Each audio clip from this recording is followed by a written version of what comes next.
Okay, y'all, I'm back. Sorry about that. My machine was beeping. It's on its second knead, and it's just telling me to add in the ingredients.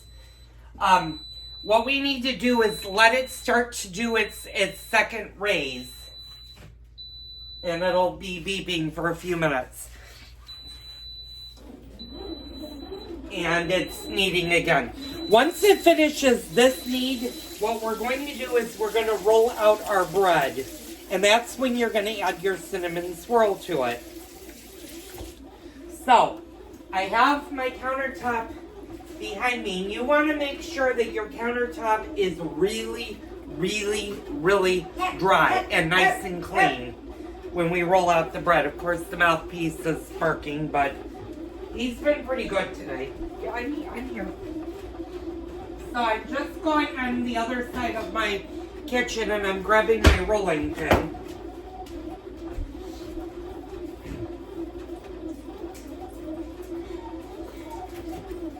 And I'm going to let this finish the rolling.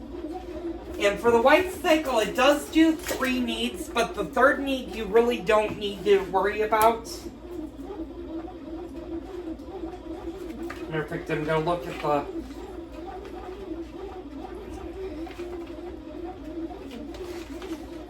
at the specialty bread. It might be. I just got to take my hands on this and.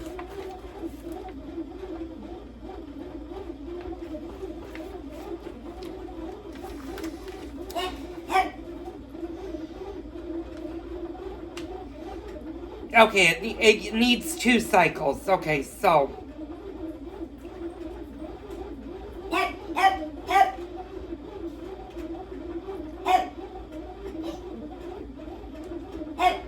Okay, I'm just kind of checking.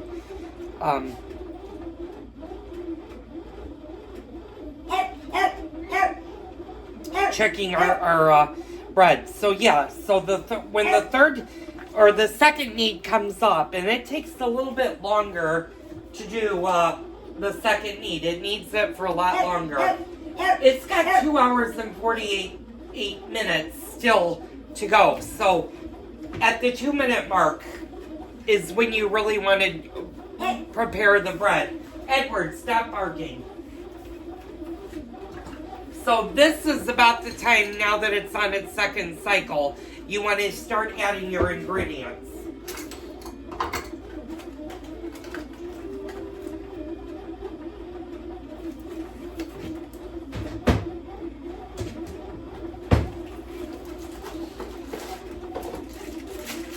And like I said, we're using these sun-made dark raisins, or the raisins that you probably are used to seeing versus the light raisins or the yellow raisins. And I'll show you the difference between the two. These are a yellow raisin. These are the regular black raisin. The black raisins do go well with the cinnamon swirl. I use the golden raisins when I do the hoska. You could certainly use the golden raisins in a raisin bread if you want. You won't have those dark specks of raisins. They'll be more of a light one. I'm saving my golden raisins though, because we're going to be obviously making a hoska sometime for the holidays to put hoska back in our refrigerator. I don't think we have a lot of hoska left. That goes pretty fast in the house.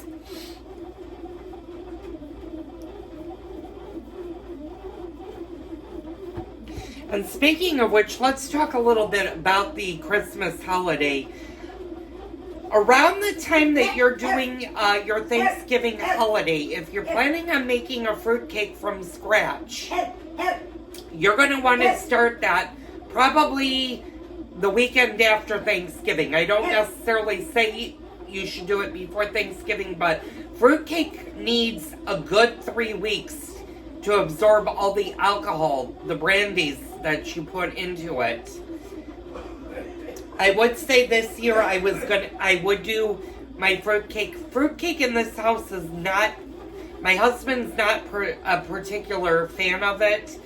I do the cupcake version that my grandmother made when I was growing up. But because of dried fruit and everything going up in price, I don't think I'm going to do fruitcake this year because I don't have a lot of people that enjoy fruitcake, and you don't want fruitcake sitting around for years on end. Although you certainly can with all of the liqueur that goes into the fruitcake. And maybe around after Thanksgiving, I'll give you guys my grandmother's recipe. But I think I'm going to decline making it this year. We are going to make Christmas cookies, however, as we get into December. We're also going to be doing one of my favorite treats to have with coffee, with good coffee in the morning, is biscotti. And we're definitely going to be doing a couple of biscotti recipes with some dried fruit and stuff in it.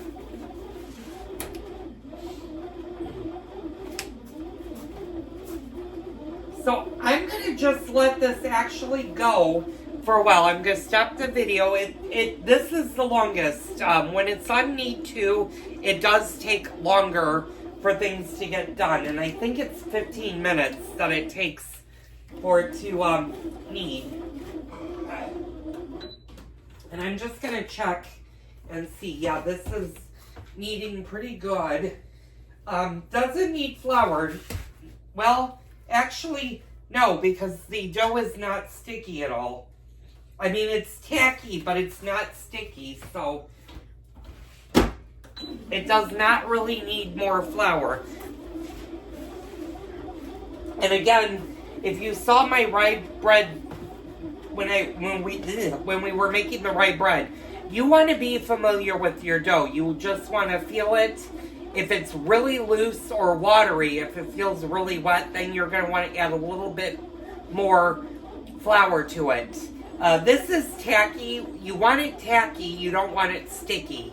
This one is not sticky. It's just tacky, and that's fine because when we roll it out, we're going to fold it and roll it and make our cinnamon bread.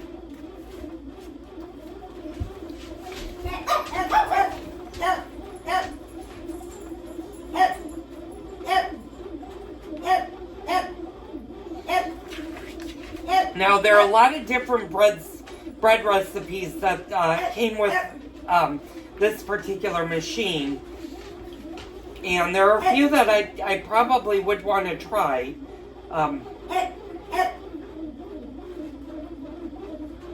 But I saw this cinnamon swirl bread, and it just looks so good.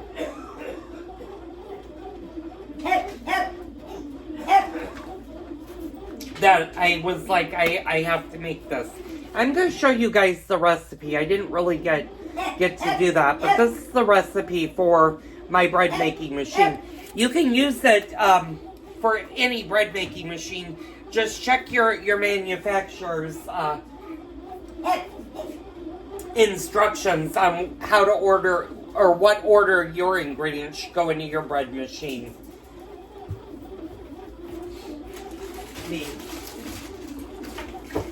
And this is going to take probably about 15 more minutes. So, like I said, I'm going to stop the video. I'll be back once it's done. Okay, I'm back. It is on its second raise. So now what we're going to do is we're going to take this out. I have it on pause. And the first thing you're going to want to do after you dump out your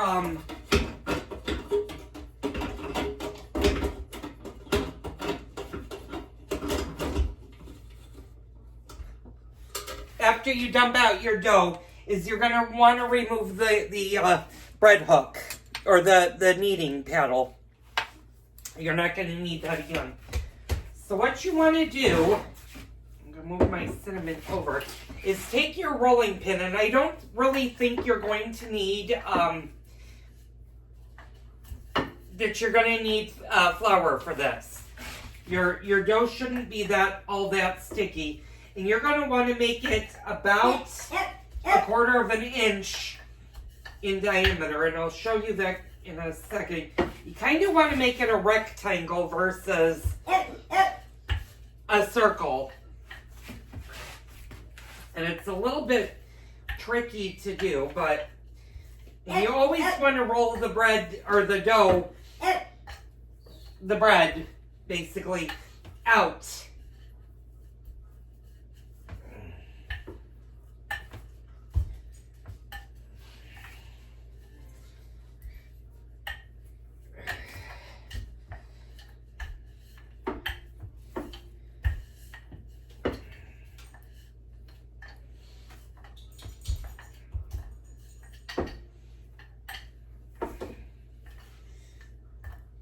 You want to keep it about 1/4 of an inch, and I'll show you what that's looking like in a second here.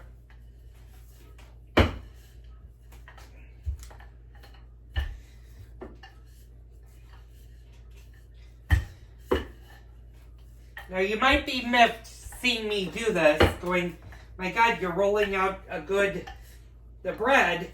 Well, yeah, yeast things I don't have a problem with. It's pie dough I have the problem with.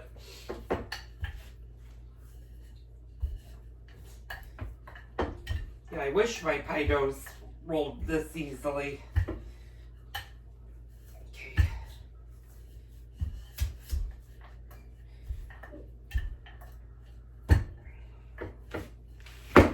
So you want it about like this. And I'm going to move you guys over on this side for a minute.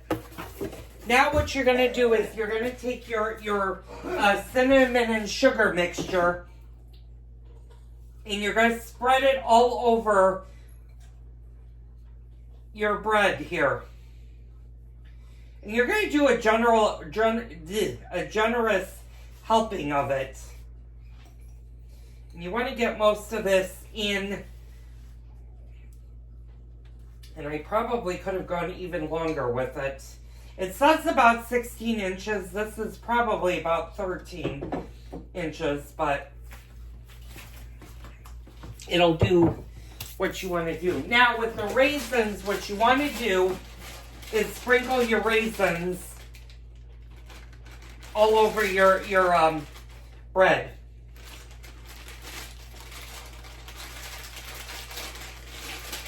Let me get in here.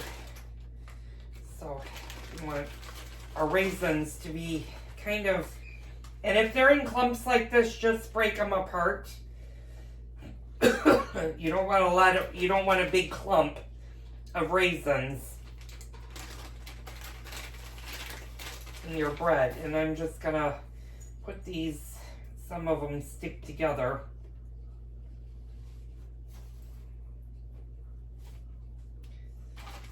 Now, it's very important when you do this that you start this way and not from the long end. So start on the small end, and what you're basically going to do is you're just going to roll it.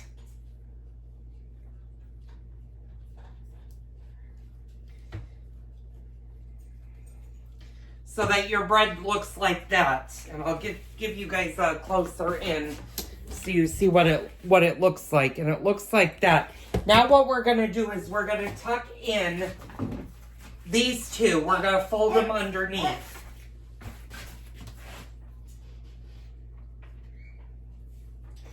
And that'll give your bread the nice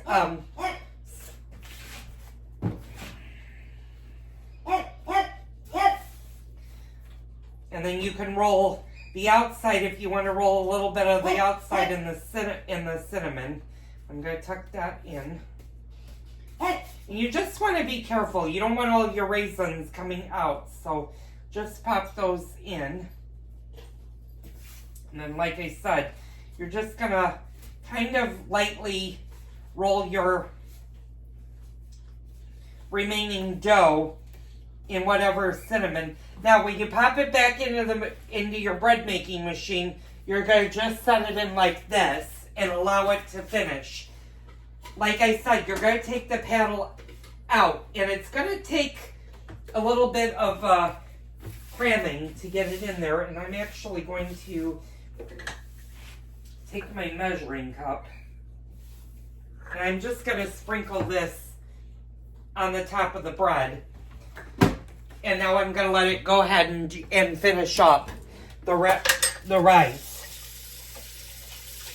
So, now what you're going to do is you're just going to let the bread machine, it's got 2.5 hours left to go on it. You want to let it do its thing for the remaining 2.5 hours. When it beeps and finished, it'll go on to keep warm. You can let it sit in here for about 15 minutes and then put it on a cooling rack and allow it to fully cool before you slice it. Otherwise, you're going to have raisins and sugar all over the place.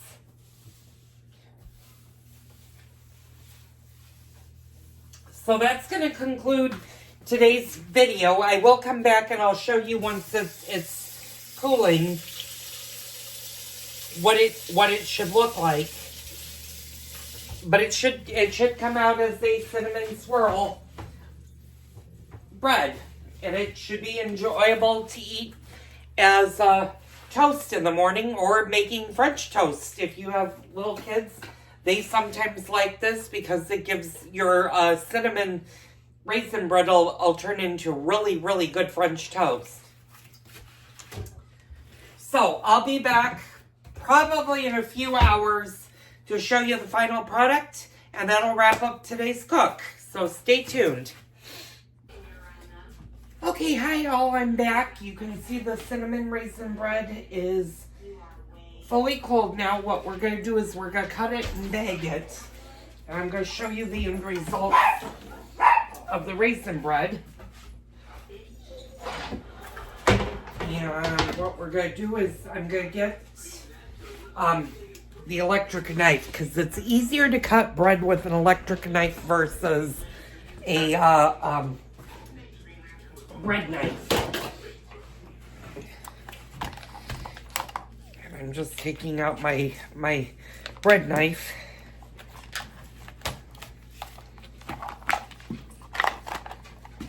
Are you not feeling well, dear? Oh. You're not getting hungry, so. Well, we only have turkey. Huh? Or eggs, or bacon, or sausage. You have those kind of things.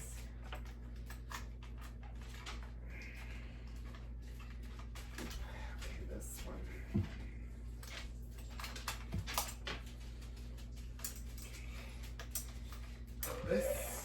This kind of knife sometimes gives me a pain because it does not always want to sit flush.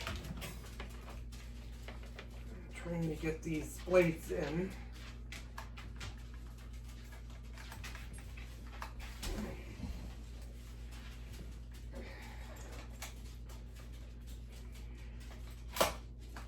There we go, now it's locked in. Okay, so now what we're going to do is we're just going to cut the bread. And you can slice this however big you want. If you want to follow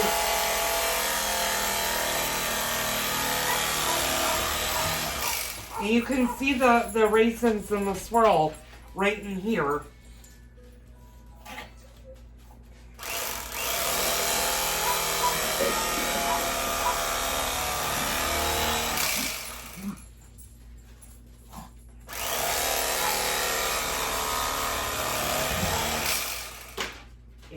This one I'll show you a little bit more of the raisins and the swirl, and that's what your cinnamon raisin swirl bread should look like.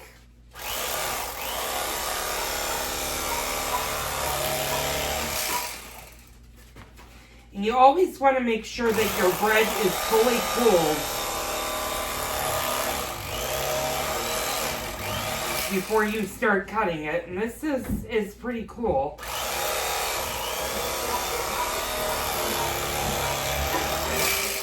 The center might be a little bit hot, and it's a little bit warm, but not too bad.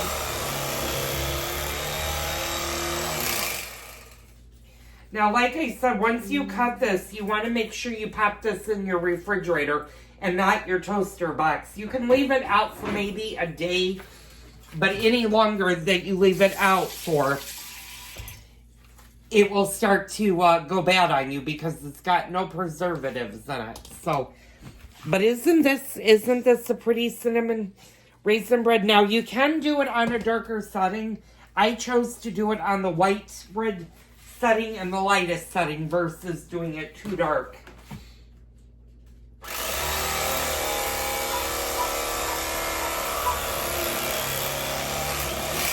And like I said, this would make delicious cinnamon toast.